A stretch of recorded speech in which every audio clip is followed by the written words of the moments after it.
Olá, galera! Hoje nós vamos falar um pouquinho, para encerrar nossa apostila de física aqui de acústica, nós vamos falar sobre os tubos sonoros e as cordas vibrantes, né? Então, dentro de um processo estacionário, nós vamos encontrar esses dois tipos de sistemas que vão fazer parte aí da minha propagação. Quando a gente fala de cordas vibrantes, nós estamos falando de eixos que se movimentam de acordo com uma frequência específica, tá? Por isso que é chamado de vibrantes, porque ela tem um processo de propagação aonde eu vou ter frequências idênticas ou não, tá? E aí nós vamos falar um pouquinho do processo harmônico, tá? De acordo com a vibração da corda, nós vamos ter aí harmônicos diferenciados, primeiro, segundo, terceiro e assim por diante. Nessa imagem 19, nós temos aqui harmônico de vibração de uma corda, primeiro harmônico ou modo fundamental de vibração. Nós temos aqui uma linha que ela representa aí essa propagação de movimento, tá? Na outra imagem, nós vamos ter, gente, o segundo harmônico. Por que segundo harmônico? Olhando essa imagem e olhando a imagem anterior, a gente consegue perceber que houve aí, gente, um aumento dessa onda. Então, eu tinha um sistema que foi formando aí, através da propagação da onda, mais um outro sistema. Então, nós chamamos de segundo harmônico, tá? E na terceira imagem, nós vamos ter o terceiro harmônico. Então, lá da imagem A, nós tínhamos um sistema só. Aquele sistema, ele continuou a sua propagação, formou mais um sistema, que é o segundo harmônico, e nessa imagem C, ele formou um terceiro. Então, o seu meio de propagação, ele continua. Então, eu posso ter aí, gente, inúmeros processos harmônicos, tá? E para calcular, gente, esse processo harmônico, a gente vai utilizar uma fórmula muito específica, onde ele calcula a distância entre esses processos harmônicos, tá bom? Qual que é a fórmula, gente? L é igual.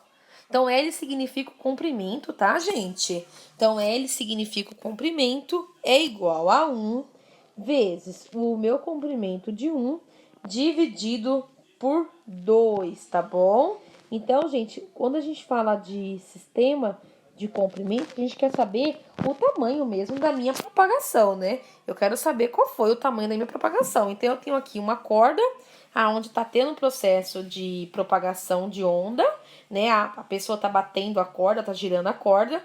A força que está sendo colocada na mão da pessoa vai determinar o número de ondas que ela vai se propagar. E da mão da pessoa até o eixo que está segurando a outra ponta da corda, eu vou ter o L, que representa aí o comprimento da minha onda, tá? A partir do momento que eu tenho mais de uma onda, a minha formulinha muda, tá bom, gente? Então, eu vou ter lá L, que é o comprimento, é igual a 2 vezes o comprimento de 2 dividido por 2.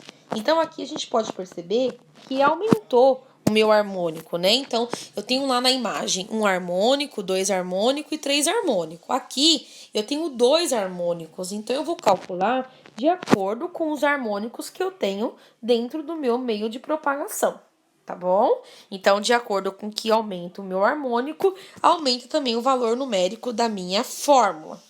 E aqui na figura 22, eu tenho três harmônicos, gente, tá vendo? Um que é uma crista, o outro que tá no vale e o outro que tá na crista.